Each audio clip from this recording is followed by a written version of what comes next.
Salve, telanautas! Olha só, eu tô aqui de volta, Heitor Teixeira, pra gente falar dessa vez a respeito de Star Wars Andor, temporada 2 ou temporada final, agora com os episódios 7, 8 e 9.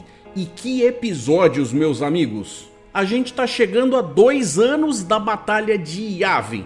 E esse talvez seja o ponto mais alto que essa história vai ter em termos de fazer você roer as unhas. Se não é o mais alto, tamo na rampa escalando para chegar lá em cima. Porque é o momento em que a gente vê o Império perdendo a vergonha e se tornando a real ameaça que sempre foi, só que de forma declarada para todo mundo. E a rebelião tendo que se consolidar ainda que às pressas, delineando os dois lados do confronto de uma forma a gente vê quem são os bandidos e os mocinhos, de forma mais clara. Isso pelo menos lá, na trilogia original, porque aqui a gente ainda segue na escala de cinza que faz com que essa série tenha aquele charme a mais. Já que vale lembrar que nenhum ponto de virada em uma história como essas acontece de uma hora para outra, tudo é gradual, de forma calculada. O que me leva lá para trás, pra trilogia prequel, com seus episódios 1, 2 e 3, que mostram justamente um certo senador de Naboo agindo nas sombras para construir a tal da ameaça fantasma e criar como bode expiatório um inimigo na Federação de Comércio e o seu exército de droids, fazendo com que eles tenham uma ameaça iminente a ser enfrentada. E aí, um tal mestre Jedi Sifo Dyas, ou Sifo Dyas, para ficar mais bonitinho em português, tinha de alguma forma previsto o futuro e tentado arranjar um jeito de criar um exército alternativo para um momento de crise como esse. Conveniente, né?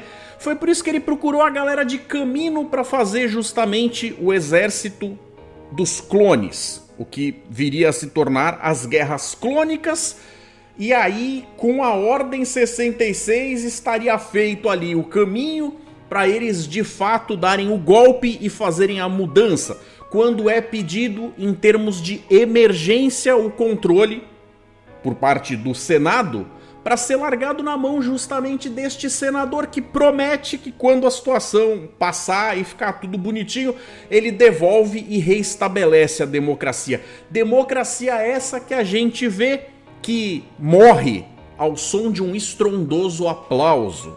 O que a gente está vendo aqui é a evolução justamente disso, com o Império comendo pelas beiradas para vir a se tornar aquela força implacável. Mas, ao meu ver, o real problema não são só as pessoas que acabam acreditando no Império através da sua máquina de marketing e propaganda, que fazem a venda deste produto que é o Império parecer tão boa, tão desejável para controlar a vida de todos e trazer ordem, segurança, estabilidade e tudo mais. É quem tá dentro, seja do ponto de vista de uma hierarquia militar ou não. É mais complicado quando a gente fala de hierarquia militar, porque o exército por si só tem um certo jeito de fazer as coisas acontecerem que tem cara de linha de produção. Você soca um candidato a soldadinho de chumbo de um lado e sai meio que alguém com tendências a fazer as coisas de um jeito ali meio abrutalhado do outro. Porém, tem um monte de gente aí que tá vendo as coisas que o Império tá fazendo e tá vendo que ele não é formado por gente boa e ainda continua fazendo parte disso tudo por escolha, mas aí já não dá mais pra dizer que eles estão sendo enganados. Dessa vez, além de pedir o joinha de vocês, aquele like maroto que me ajuda tanto, pedir pra vocês considerarem se inscrever e ativar o sininho das notificações para não correr o risco de perder os lançamentos aqui do canal. Eu vou fazer um pedidinho extra, galera. Quem tiver com o celular na mão, lá na parte dos comentários, se você puxar pro ladinho, você vê que tem como dar um hype. Isso pode ajudar demais esse canal que se esforça constantemente a continuar trazendo material com essa qualidade aí que você tá vendo, mais vezes de forma mais relevante, com chance de chegar em mais interessados. Então quem puder ajudar com um hype, eu agradeço demais. A partir desse ponto aqui, galera, a gente vai discutir as coisas do episódio, na verdade dos 3 episódios, de uma forma um pouquinho mais profunda, onde eu vou tentar dar uma recapitulada rápida para a gente poder ir tratando assunto por assunto com o máximo de profundidade que eu conseguir dar para cada uma dessas coisas, segundo a minha ótica pessoal, que está aberta para a gente continuar na conversa nos comentários. Então sintam-se convidados para vir fazer parte disso, porque eu acho que seria um grande desperdício uma série que evoca algo para fazer tanto comentário social passar em branco. Venham! A gente vê que a lua de Yavin, que vai se tornar a principal base rebelde, principalmente do que a gente vê lá no episódio 4, tá crescendo e se desenvolvendo bastante com áreas militares, inclusive. É claro, você não vai lutar uma batalha desse tamanho sem um exército, mas a parte mais residencial vai me dizer que não ficou com uma baita cara de Endor, lá onde tínhamos Ewoks. O menino Wilmon, que no episódio anterior tinha terminado lá, meio que andando com o Sal Guerreira e passado por toda aquela coisa do Rhydonium, que é o combustível e tal, que estava sendo tratado com peso e ares ou de arma química ou de arma nuclear, deve ter, de alguma forma, sofrido, não digo lavagem cerebral, mas deve ter sido afetado em algum grau, porque não é que ele esteja menos comprometido com a causa, ele só está comprometido com a causa, com um ódio interior que talvez não tivesse lá antes, o que faz com que você não reconheça nele exatamente o mesmo ele que ele era há anos atrás. O que se mantém ainda é esse negócio dos rebeldes que não confiam em outros rebeldes plenamente. Porque, vamos combinar, como eu estava falando a respeito dos militares, os militares acabam tendo uma cadeia estruturada para mesmo que você esteja encontrando alguém que você nunca viu, você sabe exatamente aonde ele se encaixa, se é acima ou abaixo de você, e você tem uma boa noção de qual é a área da qual ele vem, e você deve confiar que se ele está ali foi alguém que manda na situação para botar o cara lá. Em se tratando de rebeldes, esse negócio de ver caras novas todos os dias, com certeza acaba mexendo com a confiança de muita gente. Principalmente alguém que tá alteradinho aí, que nem o Wilmon. A presença imperial tá mais forte do que nunca em Gorman, mas se a gente levar em consideração que desde o começo da temporada a gente foi fazendo saltos temporais de contar coisinhas com mais ou menos o espaço de um ano entre elas, dá pra ver que de fato esse era um plano para ser tratado a longo prazo. E dá para entender isso também até pelo que é citado naquela primeira reunião, quando é dito que os laboratórios e os cientistas do Império estariam procurando por uma espécie de substituto artificial para tal calcita, aquele minério tão cobiçado que tem lá no núcleo de Gorman, do planeta, que está fazendo com que eles, no fim das contas, justamente pelo fato de depois de todo esse esforço do Imperador, o próprio, ter forçado a barra para tentar alcançar essa alternativa, não ter conseguido, aí é que a gente vê que azar de Gorman mesmo. Eles, dessa vez, vão acelerar o plano que já estava lá sendo implementado há esse tempo todo. Mas é claro, quanto mais eles apertam de um lado, mais a galera rebelde reage do outro, que é justamente o estopim que eles estão precisando para poder declarar a tal lei marcial e jogar a culpa na má vontade da galera de Gorman, como se o Império fosse fofinho. Só tá lá para ajudar. Mas, por outro lado, o Império agora também passa a ter uma pressa quase desesperada, fazendo com que a coisa se torne iminente. Inclusive, o que se torna iminente também é o fato de que agora que o Luthen sabe que quem tá mandando nessa operação é a Dedra, tá na hora dele mandar alguém tentar abater a moça, porque afinal, no momento, ela é a maior ameaça. Nessas, a gente acaba vendo o Endor e o Wilmon se preparando para justamente cuidar disso. E não podiam ser duas pessoas mais comprometidas com sangue no zóio, com vontade de resolver, já que essa mulher tá envolvida desde lá de trás, de Ferrix. Quem não tá entendendo nada se sentindo usado, e justamente por isso podendo se tornar Justamente uma coisa que vai contra o plano que está sendo implementado há tanto tempo é o Cyril, que agora tá tentando olhar com aquela cara de puxa vida, quando me colocaram nesse cargo era para poder encontrar ligações externas, tentar ver quem é que de fora estava incitando os tais rebeldes de Gorman. Será que seriam justamente essas pessoas daqui mesmo que estão fazendo isso por causa de um plano do Império o tempo todo? Ou seja, esse cara vem demonstrando desde a primeira temporada que ele é incompetente por um lado, mas muito competente por outro.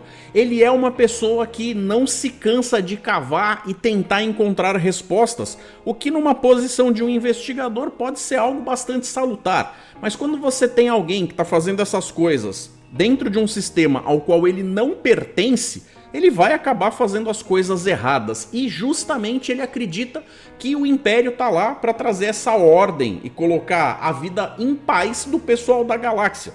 Quando ele começa a perceber que não é bem isso, ele começa a ficar mexido também. Mas o cara é tão lentinho que até para ele se decidir, de repente abandonar o caminho que tá seguindo e ir fazer algo melhor da vida, leva uma vida. Nesse ponto, então, Gorman não está sendo só um gatilho para o Império colocar em prática o que já estava desejando fazer desde antes, mas, dentro do próprio Senado, as fontes para se tratar disso de forma diplomática estão se esgotando, já que a Mon Mothma tem noção do que está acontecendo lá, sem filtros, mas todo o resto da galera parece que está sendo envolvida por uma rede de mentiras que fazem com que todo mundo ache que o Império está abafando. Mas tá chegando na hora em que ela vai ter que mudar as estratégias dela e começar a fazer as coisas menos dos bastidores de forma mais descarada, o que coloca a vida de todo mundo envolvido em risco. Ainda lá em Yavin, a gente vê que tem uma mulher que é considerada uma curandeira, provavelmente uma pessoa que nasceu com acesso à força, mas nunca recebeu treinamento propriamente dito, tem as características de alguém que consegue usar a força para a cura e acaba fazendo isso meio que por instinto. Lembrando que nessa época muita gente, até pelo tempo pelo qual já não existem mais Jedis caminhando por aí, já vem achando que a força não passa de uma lenda, fazendo com que algumas coisas que a envolvem sejam tidas como misticismo. Óbvio, com muita gente não entendendo exatamente como isso significa, alguns vão achar que ela realmente é uma pessoa a ser procurada, abençoada, e outros vão achar que talvez aquilo envolva um certo grau de charlatanismo. Mas, vamos lembrar, não é porque as pessoas pararam de acreditar na força que a força parou de acreditar nas pessoas. Na cena em que a Vel e a Bix vão bater um papo, elas acabam comentando coisas que levam a gente a crer que, do ponto de vista da rebelião que está se estruturando, o Luthen fez sim uma parte nisso que é muito importante para que eles conseguissem chegar até aqui.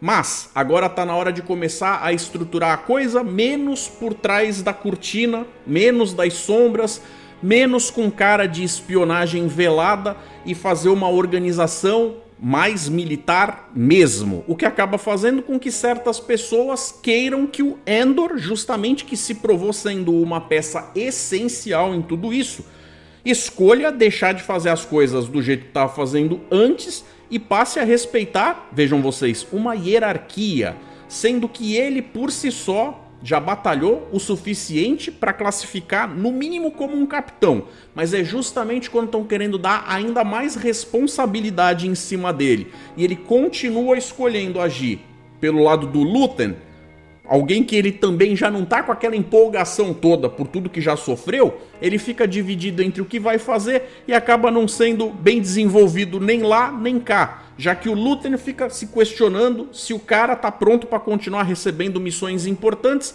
e do outro lado a galera da rebelião não sabe se pode contar com ele para receber ordens e cumpri-las sem ficar de achismo pessoal em momentos em que isso não cabe. No segundo episódio, então, a gente vê que tá na hora do Império colocar em prática mesmo o plano que estava sendo preparado há tanto tempo.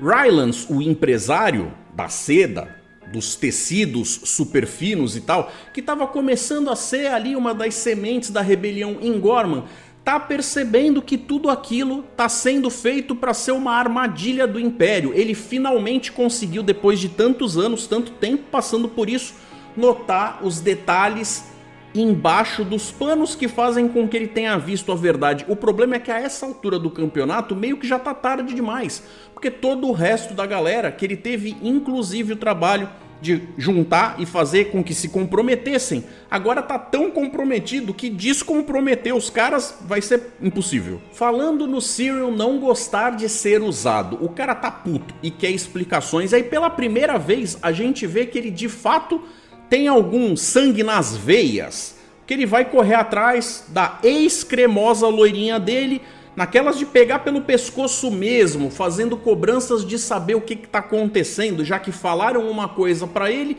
e claramente se estão agindo do jeito que estão agindo, é porque estavam usando ele de bucha de canhão, estavam usando ele de isca para fazer algo que agora não é aquilo para o qual ele aceitou estar envolvido, já que ele achava que o Império era feito por gente de boa vontade que queria fazer o que era certo, e para isso talvez ele demonstrasse até que era eficiente demais, apesar de ser talvez meio tosquinho demais para entender certas nuances que fazem com que ele roa o osso errado por muito tempo. Só que agora, quando a gente fica naquelas de será que ele de fato vai acordar e de repente vai até se tornar uma peça fundamental da rebelião, a gente vê que a cabeça do cara tá arruinada. E até ele entender alguma coisa vai ser tarde demais para ele também.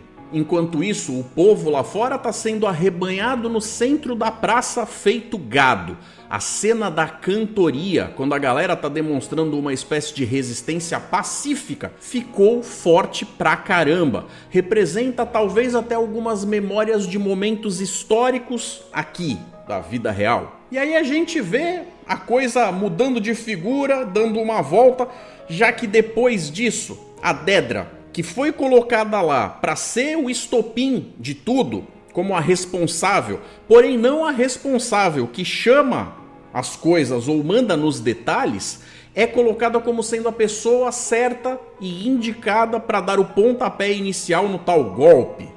E ela tem que fazer isso enquanto ela sabe que, mesmo tendo brigado com ela, o Cyril ainda é, em algum nível, um querido. E ela tem que escolher, se ela fizer o que é mandado para ela, ela pode até ser vista como alguém muito importante dentro do Império, mas que ao mesmo tempo, podendo receber essa honraria como uma heroína do Império, por outro lado ela vai sacrificar a vida amorosa dela. Mas ela escolhe sacrificar a vida amorosa dela. Com isso, lá fora o confronto começa, nervoso, e a cada momento que a gente vê o Endor tendo talvez a oportunidade de colocar a Dedra sobre a mira dele, vai fazendo a gente ficar cada vez mais nervoso, porque ele vai perdendo as oportunidades uma atrás da outra e sempre por um mau motivo. Finalmente entram os droides militares na situação, o que não é bom pra galera local, porque com uma braçada eles matam uma pessoa. A gente até tem um momento em que a câmera dá uma focada no Cyril, que a gente vê que é aquele momento em que cai a ficha dele. Ou pelo menos a gente tá torcendo para que seja isso que esteja acontecendo. O problema todo é que mesmo assim, ele ainda acaba salvando a Dedra. Puxa vida, esse cara tá muito perdido. Porque depois de trocar vários supapos com gosto com o Endor, o Rylance, o empresário, acaba atirando na cabeça dele. Já mais longe do confronto na praça, antes do Wilmon seguir o próprio caminho, ele acaba ajudando com uma última coisa o Endor.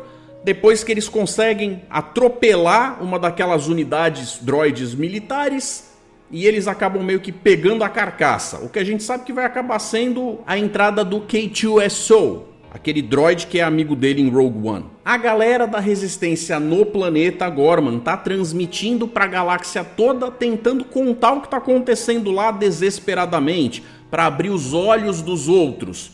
Mas automaticamente o próprio Império tá fazendo a mesma coisa, só que contando outra história. Com o episódio 3 dessa semana, a gente vê que tá na hora da galera dos diplomatas meio que trocarem o seu campo de batalha. Já que o senador de Gorman é preso sumariamente no Senado, sem ter feito nada, só porque ele é de Gorman, E aí, a gente vê o senador Bail Organa, o pai adotivo da Leia, se juntando com a Mon Mothma para discutir o lance de que, de fato, algo tem que ser feito, mas tem que ser feito com cuidado. O Endor, mesmo cansado e desiludido com tudo isso, acaba ficando encarregado de ser a pessoa do lado do Luthen para tirar a Mon Mothma de lá logo depois que ela acabar o discurso. Porque imagina, depois que a mulher falar tudo que tem para falar, vê só você se não vão correr atrás dela, porque o cara de Gorman fez muito menos e prenderam ele. No entanto, essa coisa de muito segredo acaba gerando desconfiança e ela, por mais que conheça o Luthen, não sabe se pode confiar nele, nem em quem trabalha para ele. Mas existe a informação de que alguém dentro do time da patotinha do Bail Organa, que seria meio que a opção A para tirar ela do Senado, tem um infiltrado no meio. E agora, a mulher acredita em quem? Ela, ao longo desses anos todos, nunca fez nada tão agressivo assim ao ponto de se mostrar contra o Império de forma oficial. Mas, é óbvio, ela já fez tanta coisa para conseguir trazer inclusive verbas para a rebelião montar o seu exército,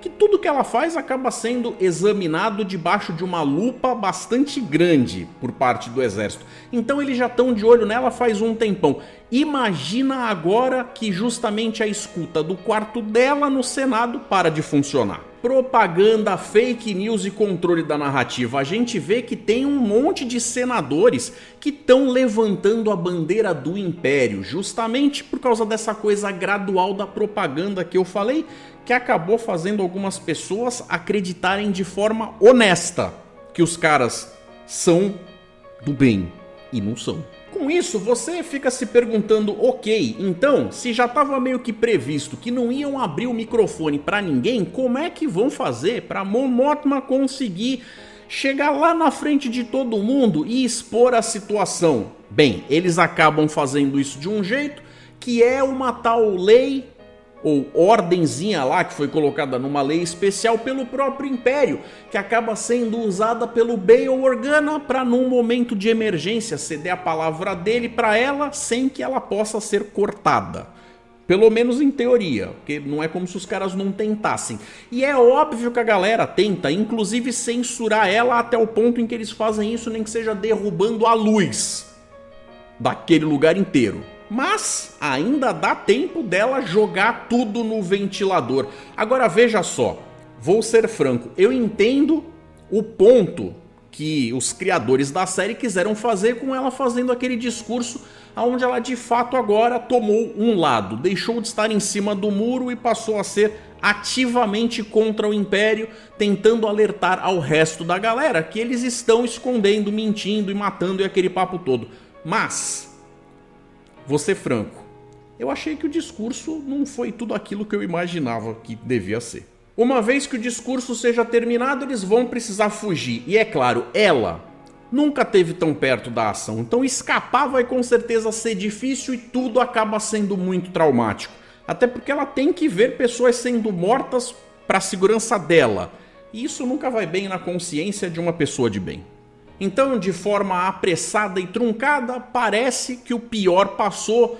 E aí quando a gente acha que com a chegada do Endor em Yavin, ele vai ter um momento de calmaria, vai trocar lá uma ideia, umas carícias, vai matar a saudade da Bix, mas justamente pelo fato dele estar balançado e querendo sair disso tudo já faz tempo, e ela estar cada vez mais comprometida, é que ela acaba fazendo a escolha por ele, deixando a mensagem no meio da noite, naquelas de eu estou indo embora para um lugar que você não vai saber qual é, porque se tá difícil para você escolher, eu não quero que você, que é uma peça tão fundamental da rebelião, deixe de lutar pelo que é certo por minha causa. Vamos acabar com o que temos para fazer e um dia a gente dá umas beijocas e a gente vai ser feliz de novo. Tadinha, mal sabe ela. Como prêmio de consolação, tá na hora de ativar supostamente aquela unidade K2SO, que foi reprogramada, que é sempre um perigo. E uma situação que me lembra o como deve ter se sentido a galera da Resistência lá no Exterminador do Futuro, quando eles conseguiram botar as mãozinhas deles num série 800. Resumindo, foram mais 3 episódios animais com a qualidade lá no topo. E pensar que nós temos só mais uma semana antes de acabar tudo e fazer de fato a conexão lá com Rogue One. Essa série está conseguindo preencher uma parte da franquia, da história que levou a gente até o começo de tudo isso lá com Uma Nova Esperança, de forma magistral.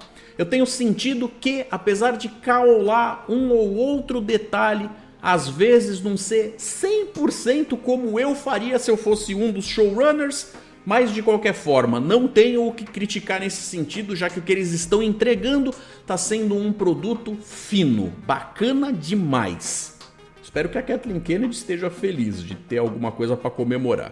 Bom, telanautas rebeldes, espero que a essa altura do campeonato vocês não estejam torcendo pelo Império, porque ficaria estranho. De qualquer forma, vou deixando 2 sugestões de vídeo para vocês seguirem com o meu conteúdo. Um forte abraço, galera, e até mais.